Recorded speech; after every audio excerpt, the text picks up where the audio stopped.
이 정도면 보이실까요? 좀 더 크게 할까요? 아니, 잘 보이는 거, 예. 200은 조금 크고, 이렇게 하면 예, 좋네요. 예. 제 화면에서는 좋은데 다른 분들이 어떨지 모르겠습니다. 네네, 괜찮습니다. 좋습니다. 그러니까 짧게 음, 하도록 하겠습니다. 뭐 대부분이 공감되는 내용이었고요. 뭐 딱히 이거는 좀 아니지 않나 하는 내용이 없었어요. 너무 옳은 말들이 많이 쓰여져 있어갖고 그럼에도 불구하고 토론을 할 부분들은 좀 많이 있었던 것 같고요. 사실 이거 하나만 잘 토론을 해도 이제 교회 건물과 공공성이라고 하는 키워드를 상당히 많이 나눌 수 있게 되지 않을까 하는 생각이 있습니다. 논문은 총 6절로 구성되어 있고요. 첫 번째, 우리는 아직도 교회를 건축할 수 있는가? 여기에서는 의외로 조금 이제 교회 건축에 대한 중요성을 어필을 했어요.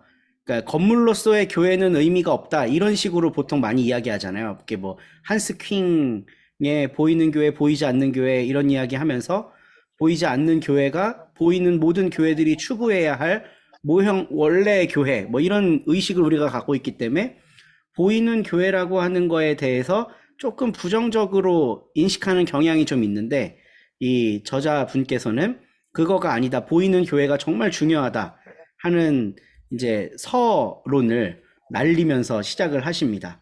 아름다움이 지닌 설득력조차 불신하는 우리 시대를 위한 교회 건축은 어려워 보이지만 교회 건물이 진정 본질의 교회이기를 고집할 때에만 그런 하나님의 집을 아끼는 열정이 건축가를 불사르기를 시편의 기자처럼 희망할 수 있을 것이다.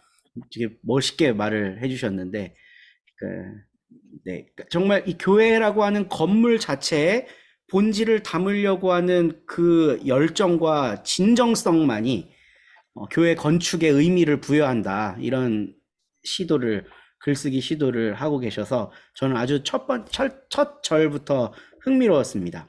그냥 보이는 교회는 아무것도 아니고 본질이 다다. 뭐 이런 식으로 시작할 줄 알았는데 보이는 교회 안에 우리가 어떤 본질을 담을 수 있다라는 얘기를 해주셔서 좋았고요. 그러면서 두 번째 절에서 공공성에 대해 언급을 하는데 이제 서양의 말과 동양의 말 둘 다 공이라고 하는 거는 다 공동체적인 일이다. 그래서 교회 건축은 신앙 공동체의 공적인 일이다 라는 거를 밝히고 있습니다. 그리고 세 번째 절에서는 미학적 은총의 예술신학, 여기도 좀 재밌었는데요. 교회 건축은 예술적 형상화를 통해 하나님을 표현해야 한다는 틸리의 말을 인용하면서 예술 신학과 건축 신학은 초언어적이고 비언어적인 미학적 은총의 가능성에 주목해야 된다. 제가 이게 머리로는 이게 이해가 됐어요. 그러니까 언어를 넘어서고 언어 바깥에 있는 그 어떤 것을 건축 안에 담아야 된다. 이거는 이해가 잘 되긴 하는데 가슴으로 확 와닿지는 않는 부분이 좀 있습니다. 왜냐하면 우리가 언어를 사용하는 동물이고 비언어적인 감각들, 언어를 초월하는 영역들까지도 결국은 언어를 통해서 설명을 해야만 하는 상황이기 때문에 이게 이 부분은 좀 더 공부가 필요하다는 생각을 했어요. 그리고 이런 건 근데 큰 공감이 됐습니다. 최근 기독교 신학은 종교적 언어 편식증을 겪고 있다. 말로만 다 해먹으려고 그런다. 그러니까 감각적이고 언어를 초월하는 그 어떤 것들을 추구하려고 하지 않고 말로 다 해먹는 게 요즘 신학이고 그거를 언어 편식증이라고 표현을 하셔서 아주 흥미로웠고요. 교회 건축은 언어가 없는 무언의 길을 더듬고 있는 상처받은 자를 포함해서 모든 사람을 위한 미학적 은총의 통로가 되어야 한다. 뭐 너무 공감되는 말이었고 정말 이거를 어떻게 우리가 교회 건축에 담아낼 수 있을까 이걸 좀 논의를 해봐야 될 것 같습니다. 건축 신학의 원리를 10가지로 이제 요약을 하셨는데요. 첫 번째로는 신학이 있는 건축을 해야 된다. 한국 교회는 신학이 없는 건축, 근데 신학이 없는 거를 넘어서 어쩌면 잘못된 신학의 건축을 지향하고 있는지 모른다고 저자가 이야기를 합니다. 현재 한국교회가 보여주는 것은 번영 신학이고 만몬의 신학이지 예수의 신학은 아니다. 교회 건물을 통해 이런 걸 발견할 수 있다는 거죠. 그리고 건축 신학의 원리 두 번째, 교회 건물을 짓지 말고 빌려 쓰자. 근데 사실 지금 많은 교회들이 평균 40명 미만의 수많은 교회들이 임대 형식으로 교회를 운영하고 있는 현실도 이야기를 해요. 근데 그 추구하는 바가 이렇게 자연스럽게 임대하고 나눠 쓰고 공유하고 이런 개념이 아니라 갖고 싶은데 못 갖는 그 마음을 다 소유하려고만 하는 이 교회의 세태를 좀 비판하고 있는 것 같습니다. 만약에 교회를 꼭 건축물로 지어야 한다면 300명 수용을 목표로 하자. 더 너무 크게는 하지 말자.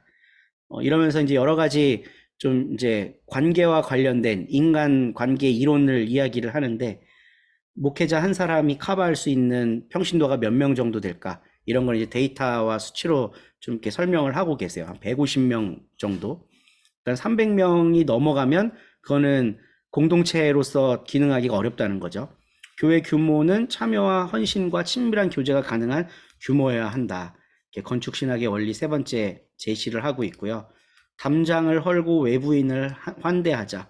교인만을 위한 폐쇄성을 버리고 타자와 함께 교제하는 방식으로 교회가 재탄생해야 된다.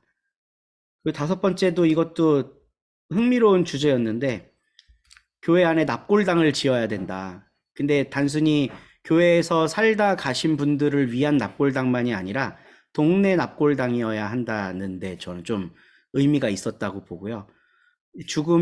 그러니까 교회들이 양지바른 좋은 땅을 사갖고 산 하나를 이렇게 매장하는 무덤으로 갖고 있고 이런 게 별로 올바르지 못하다고 이 저자가 이야기를 하더라고요. 그래서 죽음을 분리해야 되는 것이 아니라 항상 교회 안에서 함께 품고 치유해야 되는 걸로 이렇게 그 납골당을 교회 안으로 넣으면 좋겠다. 이렇게 원리 하나를 또 제시하고 있습니다. 제가 재밌는 경험을 하나 했는데요. 저희 장인어른이 전남 영광에 있는 영광대교회, 그 누구죠? 문재인 때 국무총리 하셨던 분? 이낙연 씨가 다니던 교회인데요. 거기 교회 그 선산에 교회 장지에 이제 매장 되셨어요. 근데 아버님 그 친척분들은 전부 다 이 유교 쪽이시고 교회장으로 치르는 거에 대해 굉장히 불만족스럽게 여기셨는데, 그 교회가 몫이 너무 좋은 곳에 이 산소를 만든 거예요. 배산 임수. 그러니까 탁 햇빛이 잘 들고 뒤에는 산이고 앞에는 물이 흐르는 그런 곳에 이제 명당 자리에 터를 잡은 거죠. 그러니까 교회 장지를 와서 보고 식구들이 여기 정말 좋은 묘자리 얻었네 하고 이 유교 배경의 분들이 오히려 더 좋아했다는 이런 이야기가 있는데, 이제 이 저자분은 그런 거 하지 말고 교회 안에다가 납골당 짓자 이렇게 제안을 하고 있습니다. 그리고 여섯 번째도 정말 중요한 거라고 생각을 하는데, 여성의 필요를 생각해서 그 단순히 식당 공간을 여성을 위해 만들어주는 이런 걸 넘어서 수유할 수 있는 공간, 더 많은 화장실, 그리고 뭐 이렇게 유모차 끌고 다닐 수 있는 시설들, 이거는 여성에게만 국한된 건 아니지만 이런 것들을 잘 배려해서 건축 신학의 이 방향을 정해야 된다라고 이야기를 합니다. 그리고 땅에 최대한 발자국을 적게 남기자. 이건 생태 건축을 해야 되는 거를 이제 강조를 하고 있는데, 이것도 저의 개인적인 경험과 한번 연결지어 생각해 본 게요.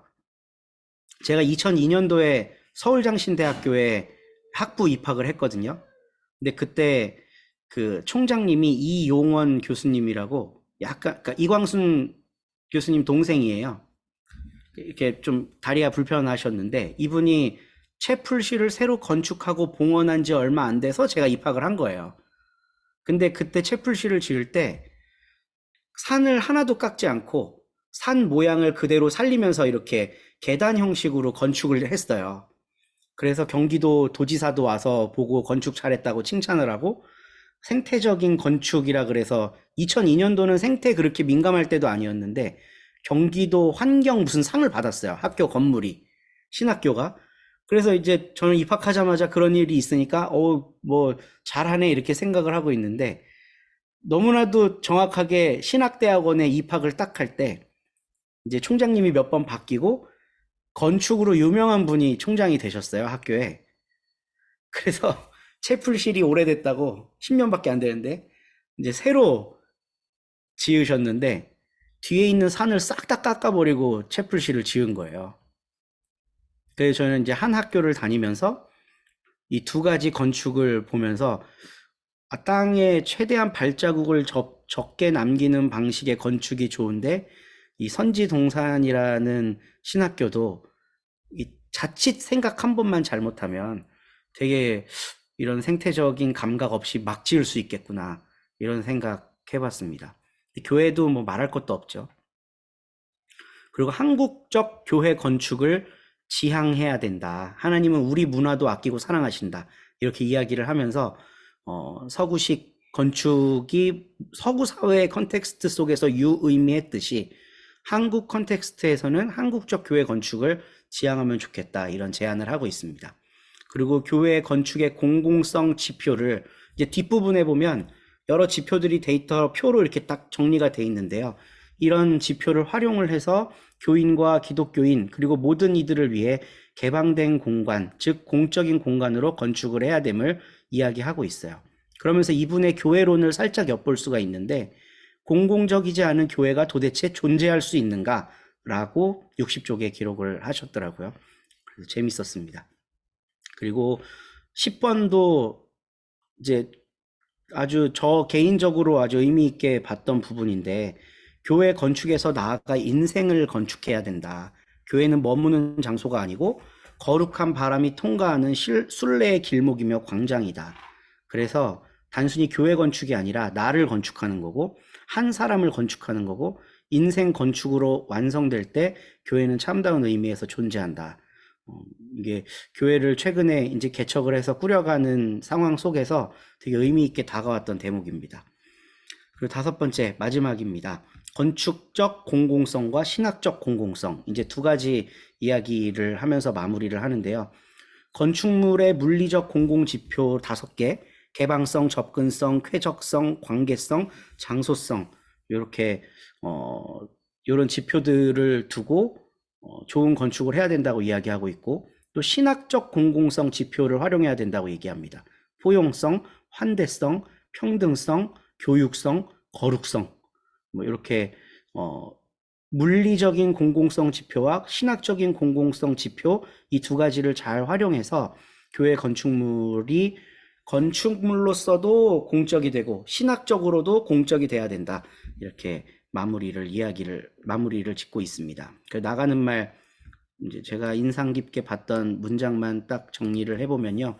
예수가 상처받는 분이셨기에 교회 건축도 여기에 발맞춰 상처받는 자를 위한 공공성의 장소를 확보해야 된다. 교회는 공간의 시간화, 곧 상처의 초월성에 대한 건축학적 증언이다. 이렇게 이야기를 하면서 마무리를 하고 있습니다.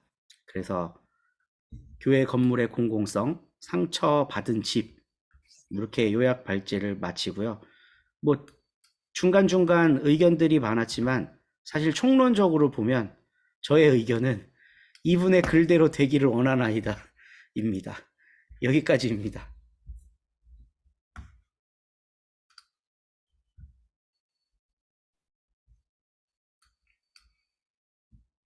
예, 귀한 발제, 요약 발제 잘 들었습니다.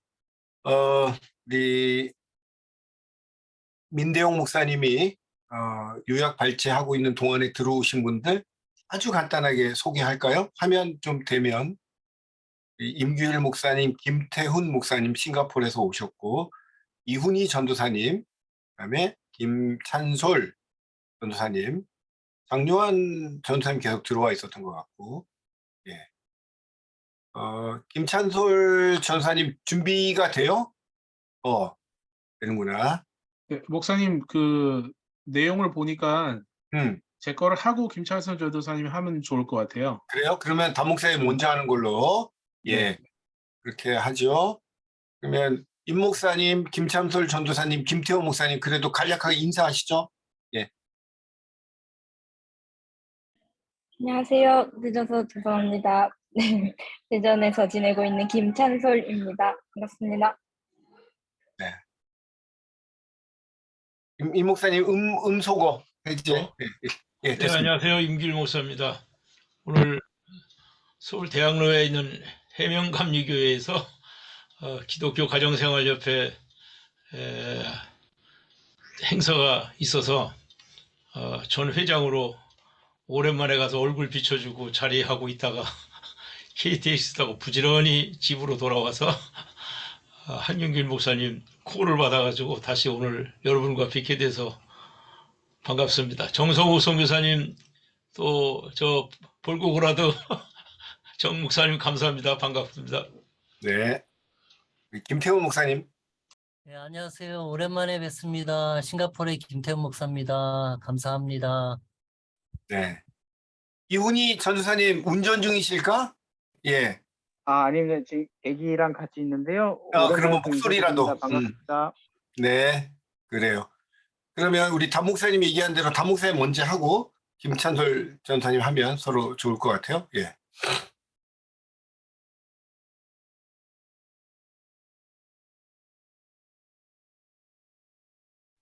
네, 지금 보이시나요?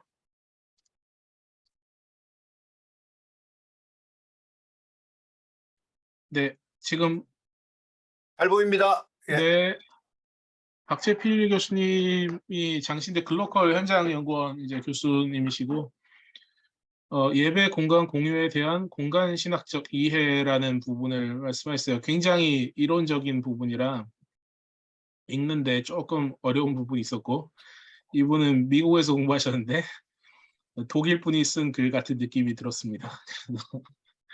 네, 공유 시대를 맞이해서 공유 공간이 늘어났고 예배 처소의 공유까지 이어지고 있는 것을 이제 전제가 되어 있고요. 공간에 대해서 동서양의 이해가 서로 다르다고 이야기를 합니다. 특히 이제 서양 같은 경우에는 이렇게 어떻게 보면 병적인 좌우대칭, 특히 고딕 형태의 성당이라든지 이런 데서 많이 볼 수가 있는데 동양 같은 경우에는 특히 한국 같은 경우에는 좌우대칭인 것처럼 보이지만 사실상 비대칭의 건축의 미학이 존재를 하는데 이분은 좌우대칭이 비자연적 발생이고 좌우 비대칭이 자연적 발생이라고 이렇게 생각을 하시는 것 같아요. 사실 좌우대칭이 좀 더 인위적인 느낌이 좀 강하죠. 근데 이 공간에 대한 지각이 서로 다르긴 한데 그 지각한 주체는 공통적으로 인간이다라고 이야기를 하고 있죠. 이제 공간이 빌공에 이제 사이 간자를 쓰니까 빈 사이라고 말할 수 있는데 공간에 상대되는 개념으로 이제 이것보다 좀 상위 개념으로 장소라는 용어를 조금 다르게 사용하신 것 같아요. 그래서 장소는 물리적 공간과 주체 간의 상호작용으로 인식되고 질서가 부여된 내향적 공간으로 체험되는 상징적 심리적 공간.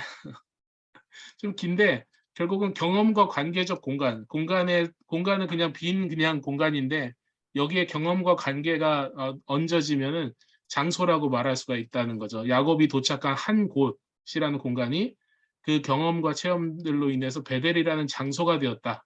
이렇게 얘기하면 조금 더 쉬울 것 같고요. 그래서 특별한 관계와 경험의 시간성이 또한 담보될 때 장소화가 된다. 공간이 이제 장소가 된다는 거죠. 그리고 그 장소는 자리하기와 배치하기로 인해 의미를 찾아간다. 예배 공간 같은 경우는 예배에 필요한 물품들을 어떻게 배치를 하느냐에 따라서 그 공간의 의미, 그 공간의 장소적 의미를 이제 부여를 한다고 이제 생각을 하시는 것 같아요. 그 예배 공간에 대한 신학적 이해는 먼저 이 공간이 하나님께서 공간이시다. 하나님이 우리의 처소다 이런 어떤 개념들이 있죠. 그리고 하나님께서 이 천지를 창조하신 것은 결국 공간을 창조하신 거고 그 안에 충만함이 어떤 채워지는 충만이 아니라 비움의 충만이다. 스스로를 이렇게 좁게 이렇게 만들어갖고 공간을 창조해서 그 공간 안에서 이제 다양성들이 일어날 수 있는 거죠. 다른 존재들이. 그리고 또한 그 공간으로 존재하신다고 이야기를 하고 있습니다. 근데 이제 이것이 성서 안에서 나타나는 공간의 신학적 이해라고 한다면은 예배 공간은 뭐냐라고 했을 때 성소는 하나님께서 특정한 공간, 성전도 아니고 회막도 아니고 거기에 임재는 하시지만 결국 하나님을 예배하는 사람들과 그리스도를 신앙하는 예배 공동체 안에 계신다. 그러니까 특정한 성소적 개념이 아니라 사람이 성전이라는 어떤 그런 이야기처럼 예배를 하는 사람들 가운데 하나님께서 계신다. 이게 예배 공간에 대한 신학적 이해라고 말할 수 있는 것 같고요. 예배 공간은 예배하는 자들의 행위가 만들어낸 것이다. 라고 이야기를 합니다. 공유 공간으로서의 예배 공간 이해는 공유제로서의 교회, 네. 물리적 공간으로서의 유형적 교회는 공유제 혹은 공유 자원이면서도 공공재의 성격을 띠고 있다. 그리고 교회는 비배제성, 교회가 이제 배제를 하면 안 되죠. 비배제성이라는 측면과 편익 감소성이 낮은 시설이라는 측면에서 한편으로는 공공재, 다중이 함께 사용하는 공공재라고 볼 수 있다. 그러나 관리적 측면에서는 소유권의 중요성이 또한 강조되기도 한다. 공공 소유면은 결국 공공이 관리를 해야 되는데 그것이 사실상 쉽지가 않죠. 한편 공공재 또는 공유제로서의 교회는 시민사회 속에 다양한 소통이 일어나는 중심 장소의 역할을 감당해야 된다. 이렇게 이야기를 하고 있고요. 교회는 만남의 장소이자 확신을 주는 장소가 되어야 한다고 이제 주장을 하고 있습니다. 이런 부분이 굉장히 중요한 것 같고요. 특히 서양 같은 경우에는 교회 혹은 성당을 중심으로 도시가 설계되는 부분들도 있기 때문에 그런 면에서도 되게 중요한 부분인 것 같습니다. 그런 역할을 교회가 감당해야 된다는 것이.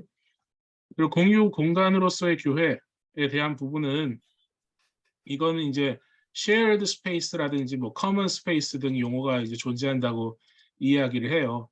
그래서 그러나 더 중요한 것은 공유 공간이 갖는 사적, 공적인 성격이다.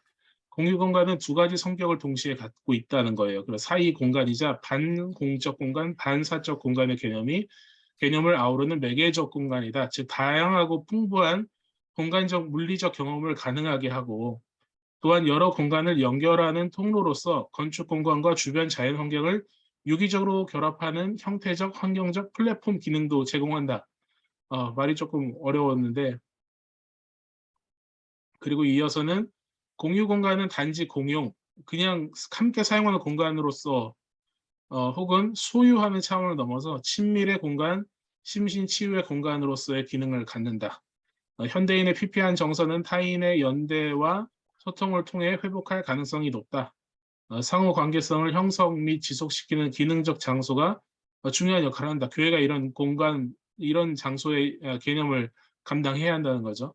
아울러 공유 공간은 사적과 공적 영역의 완충지대로 친밀함을 이끌어낼 수 있다. 완전 사적인 공간에서는 타인이 들어오기 어렵고 완전 열려있는 공간에서는 마음을 오픈하기가 쉽지가 않죠. 근데 어느 정도 중간 제3의 장소의 개념으로서의 공유 공간에는 반공적, 반사적, 그래서 완전 오픈도 아니고 완전 닫는 것도 아닌 어느 정도 내가 편한 정도의 거리를 유지하면서 교제를 할 수 있다는 거죠. 공유 공간이 갖는 특성으로서는 영역성이 있다고 합니다. 또 다양한 측면을 실행할 수 있는 영역을 확보하고 있어야 된다. 접근성, 참 말이 웃긴데 물리적 거리가 사회적 거리를 담보하는 것은 아니지만 생활 공간과 인접한 곳은 공유 공간으로서 활용되기 좋은 조건을 지니고 있다. 꼭 항상 가까워야 되는 건 아닌데 가까우면 좋다 이런 얘기인 것 같고요. 기능성, 이제 다른 공간과의 기능적 차별성은 공유의 가치를 만들어낸다. 이곳이 뭘 하는 공간이냐, 이곳에 일어나는 일이 어떤 일들이 이벤트들이 일어나느냐 그런 부분이 중요하다고 얘기를 하는 것 같습니다. 마지막으로 신앙의 대상이 공간에 제한되지 않는 텅 빈 충만이므로 어디든 하나님을 예배할 수 있는 공간이 된다. 공유 예배 처소는 재화 창출을 위한 경제적인 관점과 달라야 되며 공유하는 다른 교회 구성원 간에 충분한 신학적, 선교적, 목회적 공감이 필요하다. 그리고 공간을 확장하는 데 있어서 여러 합의, 교인 간에, 교회와 교인 간에, 교회와 교회 간에, 교회가 노회 간에 다중적 이제 합의가 선행되어야 된다라고 이야기를 하고 있고요. 이게 또 교회 등기에 관련된 문제들도 있기 때문에 그리고 이제 공간을 함께 사용하면서 저희가 이제 새 교회가 같이 쓰고 있는데 공간을 함께 사용하면서 이제 사실 불편한 부분들이 존재하거든요. 항상 갈 때 한 번이라도 좀 간단하게라도 쓰레기 좀 주워놓고 가면 좋은데 그런 것도 그렇고 교인 간의 어떤 충돌은 아직 없지만 시간의 이 간격이 있기 때문에 그러나 좀 아쉬움들이 이제 존재해가지고 목회자들이 결국은 협의를 해야 되는 부분이 있죠. 네, 그리고 공유 이전에 교회, 예배 공간 등의 진지한 신학, 목회, 선교, 문화적 탐색이 선행되어야 한다. 이게 사실 되게 교과서적인 글이었어가지고 조금 조금 더 실질적인 부분이 좀 많이 담겼으면 좋겠다라고 생각은 들었는데 오늘은 이제 교회 건물의 공공성의 이제 이론에 대한 부분이니까 이런 기초 위에서 사실 좀 생각을 해볼 필요가 있는 것 같고요. 저는 이제 예배 공간, 예배 처소 공유를 하면서 이 글을 읽으면서 조금 한 번쯤 생각하게 되는 그런 부분들이 생기긴 한 것 같아요. 근데 솔직히 말하면은 막 엄청 와닿거나 그렇진 않았던 것 같아요. 근데 이제 너무 이제 교과서 같은 내용들이라서 알면 좋지 이런 생각이 좀 들었는데 근데 그런 건 있는 것 같아요. 이제 카페라는 굉장히 상업적인 공간에서 이제 교회들이 모여서 같이 예배를 하고 있는데 그 안에서 갖고 있는 이곳이 하나님이 계시는 예배의 장소다. 라는 어떤 믿음의 확신에 대해서는 조금 더 그 확신을 강화시켜 줄 수 있는 어떤 그런 내용인 것 같고요. 아까 손호연 박사님 글이랑 조금 중복되는 부분도 있긴 한데 일단 요약 발제는 여기까지 하도록 하겠습니다.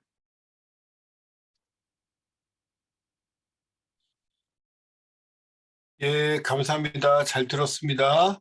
우리 그러면은 김찬솔 전지사님 이어서 할까요?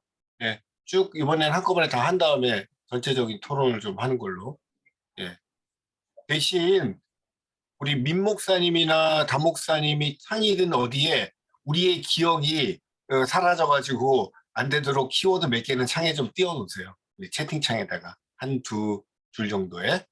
자, 김찬솔 전사님 하세요. 네. 혹시 저 소음 괜찮을까요? 지금 장소가 카페여가지고. 뭐 심하진 않은 것 같고 그 뭐지 네. 그 자료도 그냥 본인이 올릴 수 있게 해놨는데 어떻게 할까? 제가 여기서 지금 하긴 노트북은 어렵구나. 아니어가지고. 네. 그러면 담 목사님이 좀 도와줄래요? 예, 제가 올리겠습니다. 네. 감사합니다.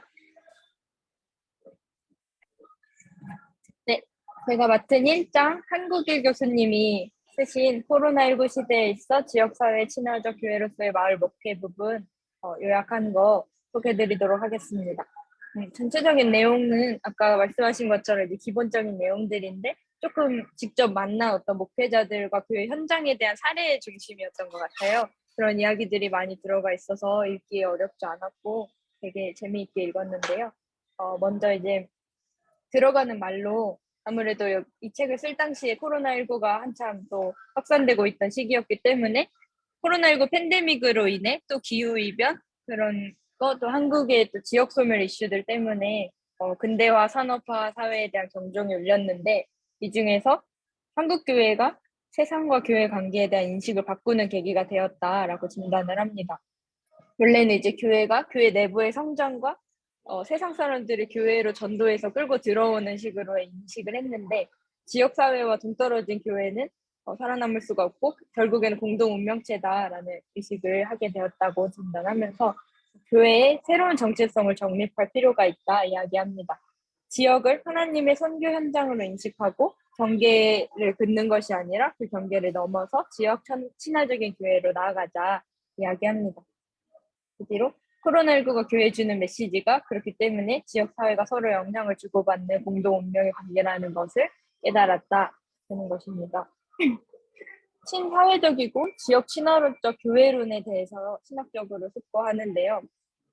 먼저 고립된 섬 같은 존재로서의 교회론에서 벗어나서 지역 친화적 또 선교적 교회론으로 나아가자 하는 것입니다. 이전의 교회론이 조금 편협하고 축소주의적인 교회론이어서 이웃의 폐쇄적이고 교회 안에 교인들만을 위한 공동체가 되어서 지역사회의 질타를 받았다면 지역 친화적 교회론과 선교적 교회론은 신약적인 어떤 신학들에 빗대어서 예배 장소가 흩어진 교회로서 사람들에게 개방되어 있고 또 그 세상을 사랑하시는 하나님의 사랑의 범주와 일치하기 때문에 신학적으로도 해석이 된다 이야기하면서 지역교회가 공교회가 지역 차원에서 그 공교회를 구체적으로 실현하는 공동체고 부름받고 또 보냄받은 선교적 공동체다라는 교회론으로 나아가자고 바라봅니다.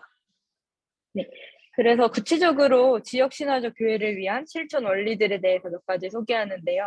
그 중에서는 이제 선교적인 목회라는 관점에서 목회자가 사무실 안에만 갇혀서 책에 파묻히는 것이 아니라 사무실 밖으로 나와서 선교사와 같이 현지인과 사귀고 현지 사회를 이해하고 현지인들이 쓰는 언어를 배우고 또 그것에 대해 인내하며 기다린다 하는 태도를 가져야 한다고 하면서 지역사회 전체를 목회 영역으로 확장해야 한다 말합니다. 네. 그래서 교회에서 만난 성도들만 우리 성도다라고 하는 게 아니라 주민들, 지역사회에 사는 사람들도 어떤 성도로서 여기면서 그들에게 다가가는 그런 정체성에 대해서도 이야기합니다. 그래서 지역 친화적인 교회는 성도의 친교 범위를 교회 안에서 갖추는 게 아니라 지역 사회와 주민들로 확장해야 하고 또 지역 친화적인 성도의 삶은 세상에 구별된 영성을 가지면서도 일상의 영성, 생활 영성이 요구된다. 합니다. 그리고 공간적인 접근이었는데요. 지역 사회를 위해 교회 공간을 열고 선교적 교회가 되기 위해서는 건물 자체도 선교적이어야 한다 말합니다. 근본적으로 이제 교회 건물 안에 갇히는 경우가 많은데 그 성전적인 인식이 아니라 하나님 앞에서 세상을 섬기고 봉사하기 위해서 지은 건물이기 때문에 예배와 또 코이노니아, 지역사회를 섬기는 데 열려 있어야 한다 하는 것입니다. 네, 그래서 지역과 친화적인 교회의 실천 원리는 여기서 새로운 교회라는 것이 얘도 이렇게 나오는데요. 아무거나 이제 필요할 때마다 막 섬기는 것이 아니라 그런 지역사회에 필요한 것들을 좀 크게 묶어서 복지, 교육, 문화, 돌봄 이런 식으로 범주화를 하고 좀 체계적으로 지역사회 필요를 교회가 가진 자원으로 접목해서 개발하는 예시가 나와서 인상적이었습니다. 지역사회와 이웃관계를 형성하고 접촉적 그리고 사역 개발의 원리, 그리고 교회 안에 다양한 자원을 발견해서 돕는 것, 그리고 지역을 하나님 나라로 이끄는 것 이렇게 네 가지로 정리를 해주셨는데요. 지역사회를 이제 교회 밖을 대상화하고 타자화하고 교회 성장을 위한 목적으로 쓰는 것이 아니라 지역 주민과 함께하고 먼저 다가가고 일상적으로 지역 주민과 같이 되는 예수님이 성육신 하신 것처럼 그런 모델로서 지역사회와 함께해야 한다 이야기하고요.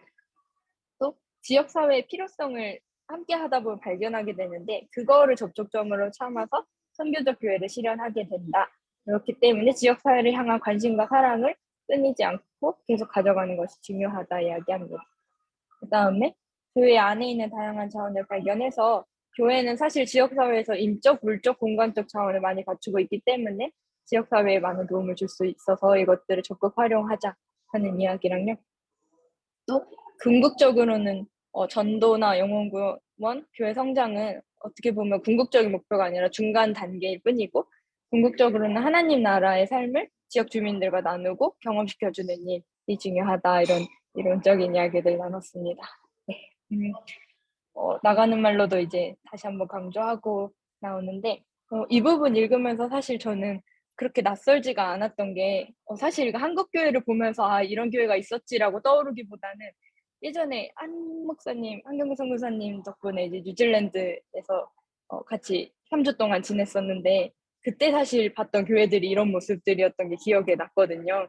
지역사회에 열려있고 어떤 커뮤니티를 위한 장소, 주중에 사실 교회를 사용하지 않기 때문에 지역사회를 위해 열어놓고 그렇게 사용하는 걸 보고 사실 그거를 기억을 하고 한국에 와서 몇 번 시도를 해본 적이 있었어요. 한국에 있는 어떤 교회들의 제가 일하고 있는 단체나 어떤 활동이 공간이 필요해서 이제 연락을 해보고 장소를 내어줄 수 있냐 이렇게 쓸 수 있을까요? 하고 여쭤봤을 때 대부분 다 좀 부정적으로 약간 폐쇄적으로 외부 단체나 이런 데는 내주지 않는다라는 답을 매번 볼 때마다 한국 사회는 아직 조금 한국 교회는 좀 배워야 될 게 많구나. 이 책이 또 코로나19로 인해서 많은 변화가 있을 때 그런 점들이 좀 바뀌었으면 좋겠다는 생각이 다시금 떠올랐고요.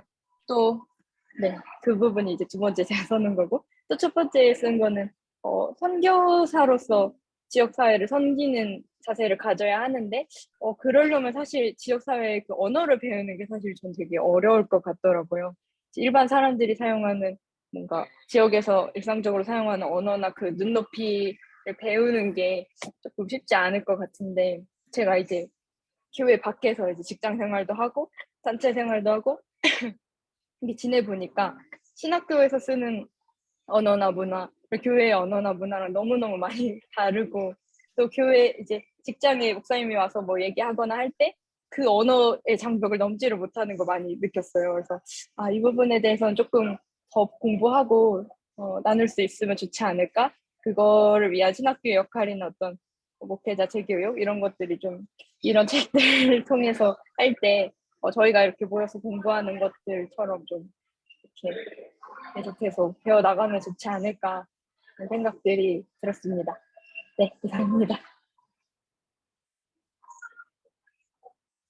예, 아유, 세 분 다 너무 짧지만 임팩트 있게 핵심적인 내용들을 잘 요약해 주셔서 감사드리고요.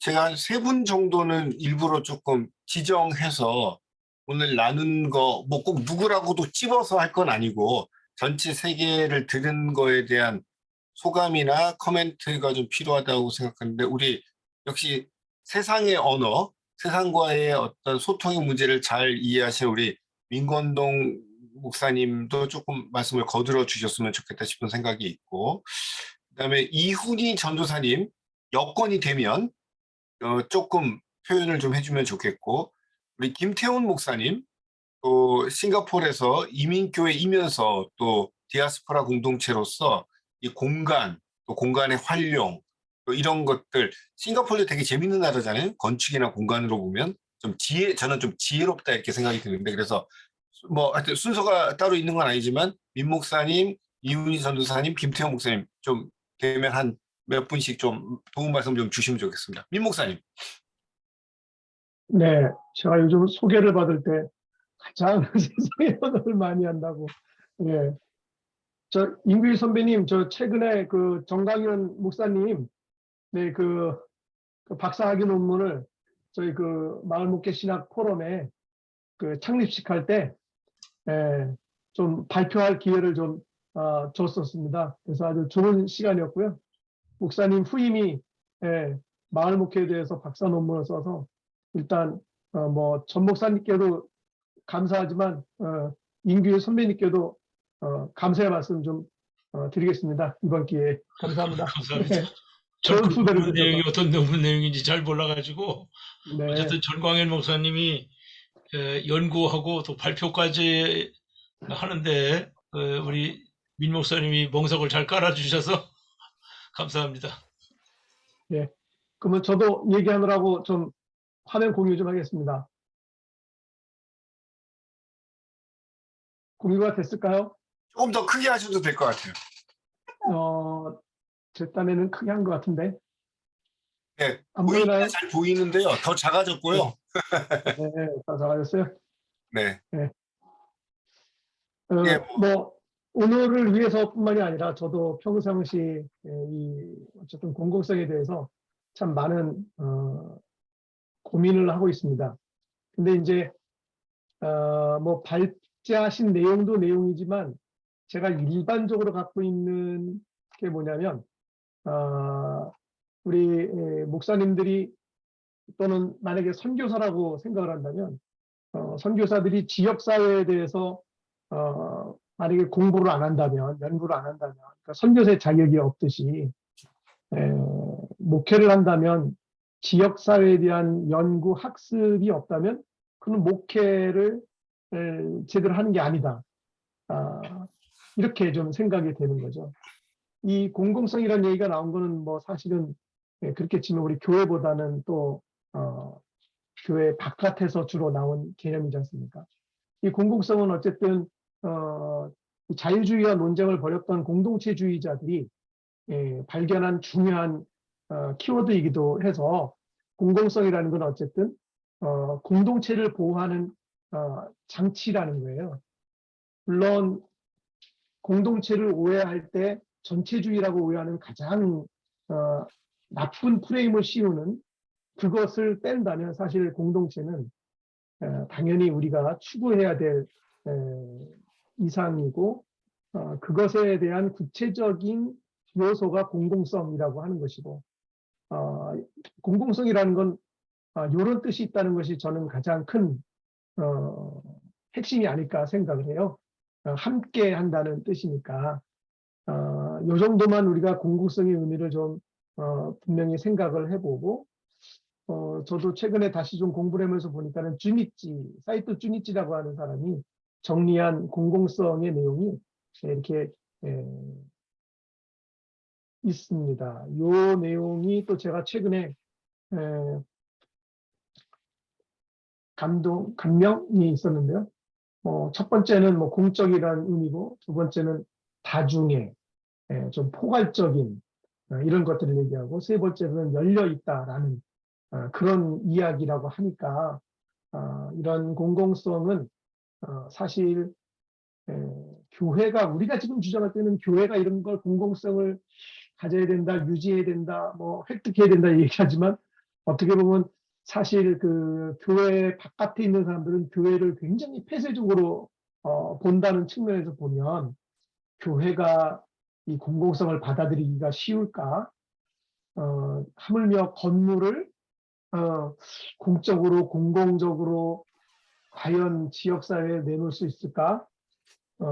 참 뭐 쉽지는 않을 거다 이런 생각을 합니다. 그럼에도 불구하고 뭐 필요하긴 필요한 건데 엄밀히 이야기하면 사실은 어떤 종교든지 우리 기독교뿐만이 아니라 종교가 사실 눈에 보이는 것 없이 종교라고 얘기하기가 참 쉽지 않지 않습니까? 우리가 했던 신학과 목회는 어떻게 보면 눈에 보이는 것과 건물이 중심이었던 것인데 이거를 우리가 지금은 그게 별로 관심이 없다든지 그게 중요하지 않다든지 이렇게 얘기하는 게 이게 과연 현실적일까? 그런 참 복잡한 마음도 동시에 있습니다.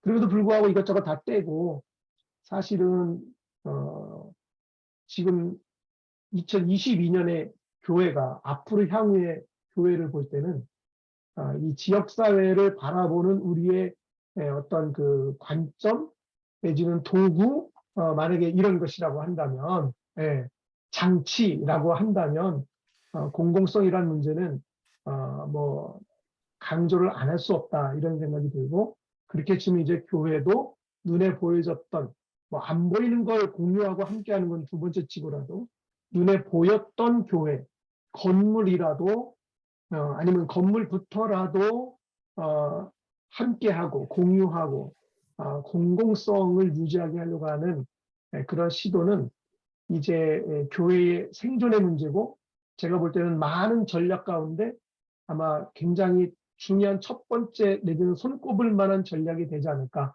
이런 생각을 해봤습니다. 오늘도 세 분의 발제가 또 평소 저의 고민하고 많이 이렇게 합치되고 많은 또 인사이트도 주시고 네 그래서 참 즐거운 스터디의 시간이었고요. 발언 기회를 주셔서 그냥 두런두런 이런저런 얘기를 했습니다. 네, 감사합니다. 또 얘기하다가 나중에 또 발언 기회가 있습니다. 네네네. 우리 김태훈 목사님 조금 얘기하시죠.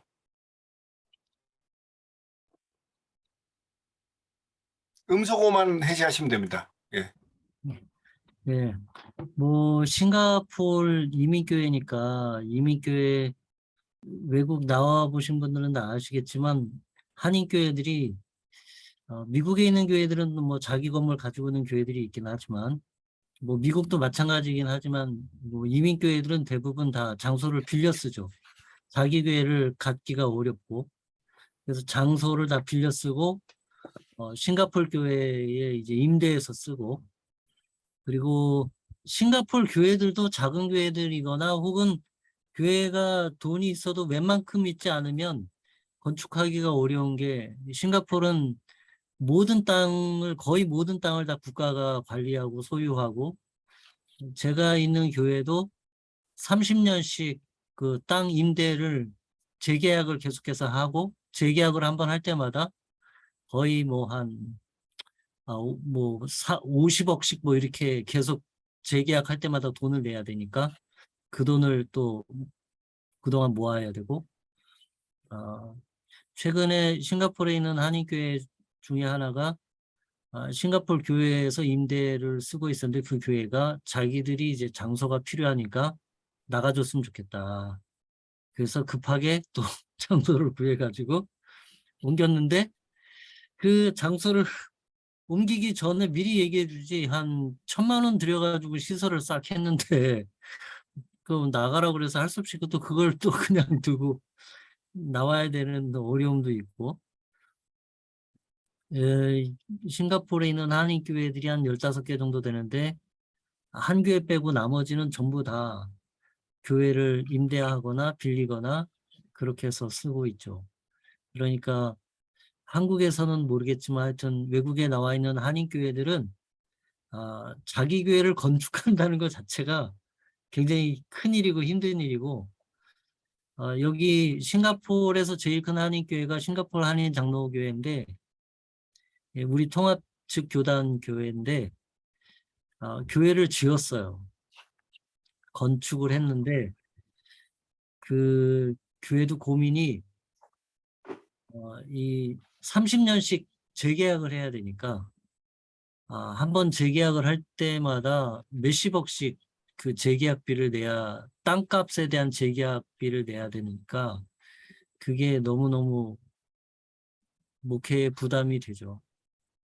그리고 제가 듣기로는 그 교회를 이제 건축을 할 때 여러분들이 조언을 하기를 싱가포르에 있는 여러 선교단체들이 사무실을 그 교회 안에서 쓸 수 있도록 그런 공간들을 많이 만들어주면 그러면 이 재계약 심사를 정부에서 하는데 훨씬 더 도움이 되지 않겠냐.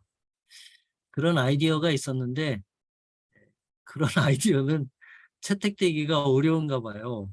그래서 그렇게 안 됐어요. 다만 이제 제가 있는 교회를 좀 말씀드리자면 제가 있는 교회는 싱가포르 교회고 저는 싱가포르 교회의 부목사예요. 코리안 미니스트리 담당 부목사고 저 같은 부목사가 5, 6명 더 있어요. 필리핀 부목사님 한 분 있고 인도 부목사님, 네팔 부목사님, 인도네시아 담당 목회자, 중국어 담당 목회자. 그 담임 목사님이 한 분 따로 있고 또 영어 담당 목회자.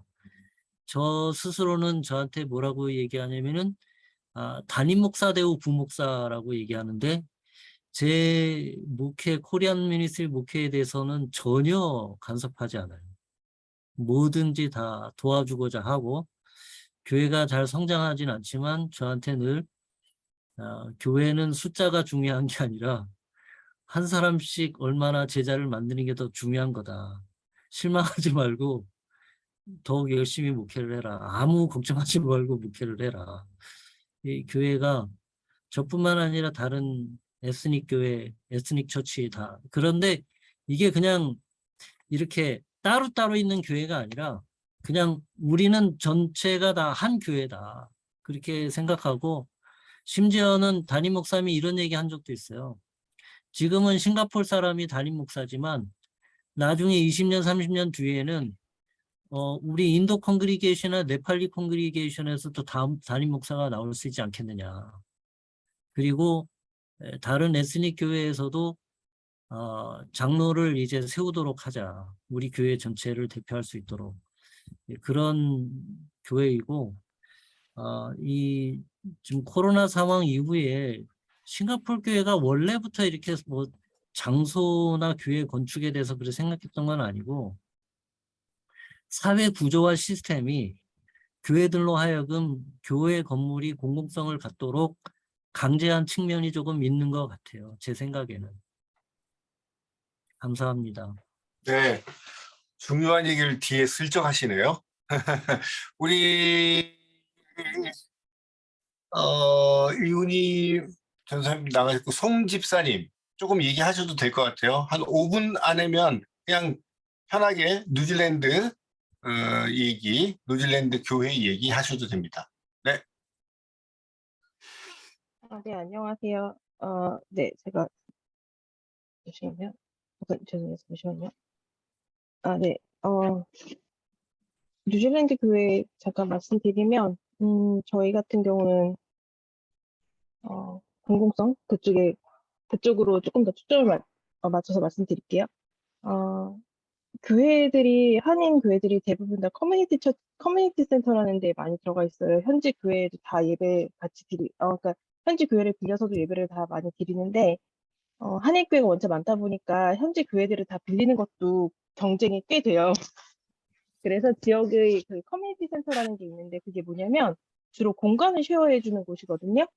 그래서 공간 쉐어를 통해서 그 사람들은 운영을 하는 거예요. 그래서 아예 운영비 자체가 공간을 빌려줌으로써 발생을 하고 또 일부는 지역 정부에서 받기도 하고 그렇게 해서 운영이 되는 커뮤니티 센터가 있는데 그곳에서 이제 대부분의 많은 교회들이 하나 정도씩은 다 들어가 있고요. 어느 곳은 공간이 여러 개인 센터 같은 경우에는 두 교회가 같이 이제 같은 시간대 예배를 드리는 경우도 있고 그래요. 근데 아까 김찬솔 목사님께서 말씀하셨던 부분이 뭐냐면 저희 이 현지 교회들이 다 공간 대여를 해서 교회 운영비를 사실은 상당 부분 마련을 하고 있어요. 예를 들면 제가 출석하는 교회만 해도 평일에 장애인 단체가 계속해서 쓰고 있고 구몬이라는 학습센터에서도 주중에 계속 사용하고 있고 피아노 교습을 하는 분도 사용을 하고 있고 이런 식으로 해가지고 지역에서 필요로 하는 공간을 제공하는 역할들을 굉장히 많이 하고 있고요. 또 지역의 공공성으로 확대를 하면 저희가 속해 있는 지역이 데사일 7인데 그게 뭐냐면 데사일이 1부터 10까지 있어요. 그리고 10이 가장 경제적으로 안정이 되어 있는 지역이고 1이 가장 경제적으로 힘든 지역이에요. 근데 차라리 그렇게 아예 힘든 곳은 정부에서 지원이 굉장히 많이 나가기 때문에 학생들한테 컴퓨터를 비롯해서 거의 모든 게 다 제공이 되지만 오히려 그렇게 7이나 6이나 이렇게 약간 애매한 곳은 딱히 그렇게 크게 지원을 받지도 못하지만 또 그렇다고 부모들이 아주 편안하게 아이들을 다 뭔가를 제공해주기 어려운 그런 지역이에요. 그래서 저희가 커뮤니티 팬트리라 그래가지고 지역에 있는 스시가게, 예를 들면 스시가게에서 매일 남은 스시를 저희한테 제공을 해줘서 저희가 커뮤니티 팬트리라는 작은 식료품 박스를 마련을 해놨거든요. 거기다 담아 놓으면 지역민들이 와서 가져가세요. 그래서 한인 비영리 단체, 제가 속해 있는 단체에서도 그 팬트리를 위해서 마스크랑 손 소독제 같은 거를 제공을 하기도 했고요. 그렇게 해서 넣어두면 누구나 편하게 와서 가져갈 수 있는 거예요. 그렇게 해서 사용을 하고 있고, 또 지역 아동들을 위해서 그 아동들이 방학 때 갈 데가 없고 하니까, 방학 때 단 하루라도 좀 이렇게 방학 프로그램을 운영을 하는데, 여름 성경학교 같은 식으로 하는데, 대신에, 교회 학생들에게만이 아니라 지역 주민 누구나 참여할 수 있도록 해서 홍보해서 하고 있고요. 또 무슨 얘기하면 좋을까요? 목사님? 얘기 잘하셨어요. 네. 네. 오늘은 아까 담 목사님이 설명을 잘하셨는데 그 이론, 오늘 교회 건물의 공공성에 대한 이론 부분이 있어요. 아주 티피컬하게 박재필 교수 글이 그렇죠. 좀 딱딱하지만 그런 당위성 뭐 이런 것들에 대해서 아주 논리적 체계를 갖고 한 게 있고, 다음 주에는 조금 더 실제 한국 사회에서 일어나고 있는 공유교회의 관계에 대한 사례, 제 글이 또 좀 그런 글이긴 한데 그런 얘기를 할 건데요. 오늘은 한 25분, 가능하면 제가 9시 30분 정도에 좀 맞춰볼게요, 오늘.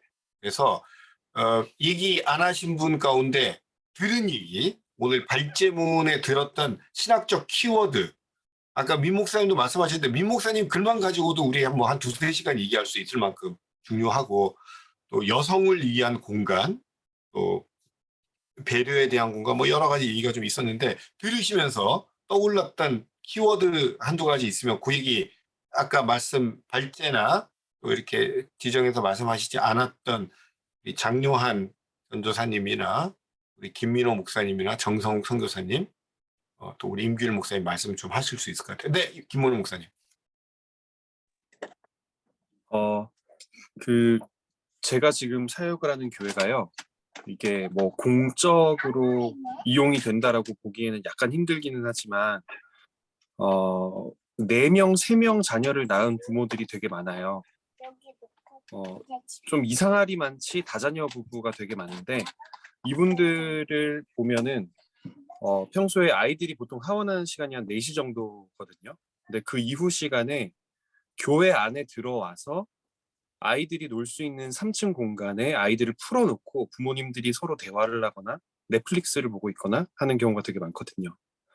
근데 그런 분위기가 먼 옛날부터 계속 있었다고 하더라고요. 바로 위층에서 식당에서 이제 아이들이 먹을 수 있는 것을 만들거나 시켜서 먹으면서 3층에서는 아이들 그냥 풀어놓고 애들이 바깥으로 나갈 리가 없는 공간이어서 그냥 미끄럼틀도 타고 시소도 타고 놀아라 라고 해놓고 부모님들은 그 같은 공간에 있는 테이블에서 이제 넷플릭스를 보거나 대화를 하거나 커피를 마시는데 이런 분위기에서 그 근처에 있는 어린이집 또는 유치원 다른 부모님들이 자기 유치원에 있는 분명히 학부모인데 그리고 서로 알고 있는 아이들인데 하원하고 나서 이제 교회로 들어가는 거를 여러 번 보고 저기 가면 이제 편하다.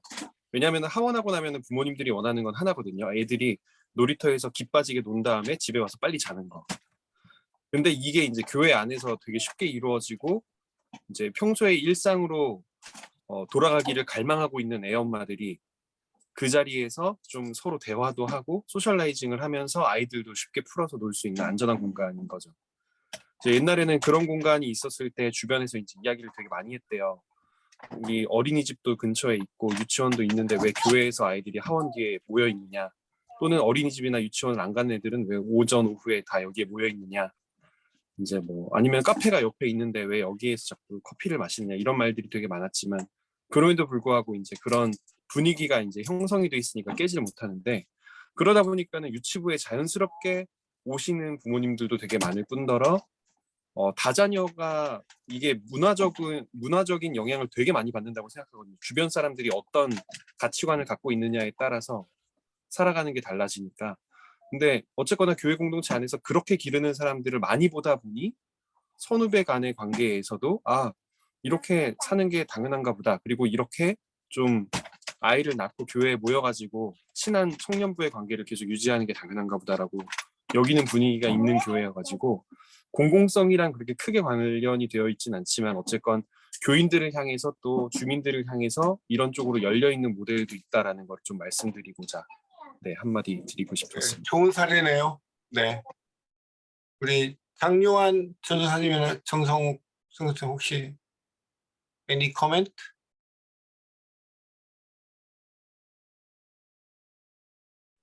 저희 바누아투는 좀 시대와 너무 먼 거리에 있는 것 같아요. 뭐 한국이든 뭐 호주든 뉴질랜드든 너무 거리가 멉니다, 지금. 여기는 지금 그냥 인구가 많이 증가하고 있기 때문에 그냥 교회 하나를 짓는 게, 왜냐면은 이제 다른 섬에서 이주한 사람들이 이제 너무 정글에 살다 보니까 교회 갈 것이 너무 멀기 때문에 그냥 비를 피하고 이렇게 우리나라 70년대 그 슬레이트 지붕 하나 지어서 이렇게 기둥 꼽는 그런 형태의 교회라도 저한테 보내준 사진들 보면은 모이는 사람에 대비해서 이 슬레이트 지붕이 모자라니까 사람들이 밖에서 비 맞으면서 예배드리니까 그 피할 그 슬레이트 몇 장을 더 구입할 수 있도록 도와달라, 뭐 이런 얘기들을 하니까 완전히 그 한국이나 뭐 싱가포르 같이 이렇게 빌려 써야 되고 세금 많이 내야 되고 차 살 때도 이렇게, 그럼 여기는 뭐 인구가 30만이니까요. 섬들은 65개 살 수 있고, 그러니까 뭐 완전히 다른 세계라서 뭐 공유가 아니라 그냥 다른 좀 저는 근데 이거는 아까 얘기 속에서 이 교회가 학교 못 가는 아이들 뭐 이런 데들을 위해서 교회 공간이 좀 바뀔 필요가 있고, 또 저 병원 이런 데 없지 않습니까? 저희들이 지금 선교사 김영환 선교사님이 이제 그 부시 지역에 그 간호조무사, 그러니까 건강을 1차적 진료할 수 있는 그런 사람을 보내려고 훈련을 시켰는데 그게 잘 안 되더라고요, 현실적으로. 여기 지금 간호학교도 다 이제 문을 닫고 이제 정부 간호학교가 문을 닫는 상황이니까요. 그래서 정말 그 돌봄을 할 수 있는 교회가 공적 영역이 정말 필요하겠다. 근데 바누아투의 교회나 장로님, 목사님들은 아직 그런 생각이 전혀 없거든요. 교회가 어떤 돌봄이라든가 이 커뮤니티를 위해서 뭔가 이런 단계의 생각은 아예 생각이 요원한 상태이기 때문에 제가 이제 오늘 이런 얘기 들으면서 과연 마을 목회라는 개념은 정말 필요한데 이분들, 그러니까 우리 믿음의 형제자매들이 예수 그리스도의 제자화된 분들이 적어도 그런 생각을 접근할 수 있도록 도와야 하는 겠다. 그리고 이분들이 단순히 하나님께 헌신하는 마음으로 이렇게 슬레이트 지붕 하나를 지으려고 하는 이런 애틋한 마음이 있는데 이런 사람들의 헌신된 마음에 그 중국과 이 거대 자본들, 이 거대 기업들, 거대 이런 데들이 이렇게 이 가난한 사람들, 아직 전 뭘 모르는 사람들의 가슴에 구멍을 내고 있다는 사실에 대해서 저는 좀 안타깝고, 지금 이 젊은이들이 지금 호주나 뉴질랜드로 그 과일 피킹하는 노동자로 이제 가거든요. 가서 이제 서구의 문명을 보고 너무 안타깝는 거죠. 와서 버스 하나 사서 버스 드라이버 하면서 이렇게 하겠다.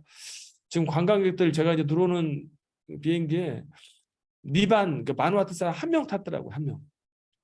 한 명 타고 전부가 다 관광객인데 뭐 아니면 여기에 바누아투에서 사실은 바누아투의 그 자본과 노동력을 사실 미안한 말씀이지만 이렇게 빨아먹는 외국인들이죠. 외국인들. 그들이 과연 이들에게 무슨 의미일까? 막 이런 생각도 하면서 정말 마을 공동체, 공유 목회, 공유 교회 필요한데 이들은 그냥 비를 가릴 그냥 슬레이트 지붕 몇 장이 필요한 거죠. 그래서 너무 먼 얘기다. 하지만 이들의 그 바누아투 형제자매들의 그 수준을 어떻게 이 장로님 목사님들이 그들 마음까지 이 교회가 마을 공동체와 어린아이들과 이 힘든 사람들, 아픈 사람들에게 접근할 수 있는 그런 정말 빚뿐 아니라 이런 바이러스, 뭐 여러 가지 외세 침략까지 좀 고민할 수 있는 그런 교회 공동체로의 확장이 바누아투에 있을 수 있을까라는 그런 막연한 상상을 한번 해봤습니다. 예, 선교사로서는 교회 건물의 기능적 측면을 조금 강조해서 이해할 수가 있기는 한데 오히려 박재필 교수의 글처럼 신학적인 문제 제기, 또 우리 민대호 목사님이 했던 부분에 대한 문제 제기도 조금 깊이 고민할 필요가 있는 것 같고요. 우리 장요한 전사님 조금 할 말이 있었던 것 같았어요? 네. 저는 그 민대용 목사님 발제하신 그 글에서 그러니까 교회를 굳이 건축해야 되냐라고 하면서 그렇지만 교회 건축의 당위성이 있고 뭐 300명 이하로는 이렇게 건축을 하면 좋겠다라는 그 내용을 읽고서 그 마이클 프로스터와 앨런 허쉬의 새로운 교회가 온다라는 책이 생각이 났습니다. 그래서 거기도 이제 그 두 저자는 분명히 이제 교회 건축을 장려하진 않는다라고 하면서도 그 교회 건축은 그러니까 매체로서 메시지가 될 수 있다라는 그러한 표현을 쓰면서 그 건축 자체가 그런 선교적 구조를 가져야 된다라고 얘기를 하거든요. 그래서 그 점이 되게 흥미로웠던 부분이고 그런 점에서 그 예전에 길 걷다 보면은 그 몰몬교의 건물 보면은 후기 그리스도 성도교 보면은 거기 그러니까 되게 주차장 되게 넓은데 막 다 닫혀 있고 막 이런 걸 보면서 되게 폐쇄적인 느낌이 많이 강하게 느껴졌습니다. 그래서 요즘 우리 개신교 교회들은 주차장 개방하고 이렇게 하는데 근데 한편으로 또 문제가 그렇게 하면은 그 주변 사람들이 그걸 너무 당연한 권리로 인식하게 돼서 마찰이 생기는 경우가 있더라고요. 그러니까 왜 내가 여기 주차하는데 그러니까 원래는 주차할 때 이제 말하고 서로 이제 소통을 하면서 해야 되는데 그냥 막 이렇게 해가지고 이제 교회 활동에 대해서 이제 좀 그러니까 마찰이 있게 될 때도 있고 그리고 제가 지금 사역하는 교회도 아동부랑 지역 아동센터 건물을 같이 사용을 하고 있어요. 그래서 이 지역 아동센터에서 이제 사용하는 집기 같은 것들이 이제 고정되어 있다 보니까 그러니까 예배에 어떤 방해되는 요인들로 작용을 할 때가 있더라고요. 그래가지고 그런 약간 그 공간을 공유할 때 그런 어떤 갈등적인 문제 이런 것들이 되게 실제적인 문제일 것 같습니다.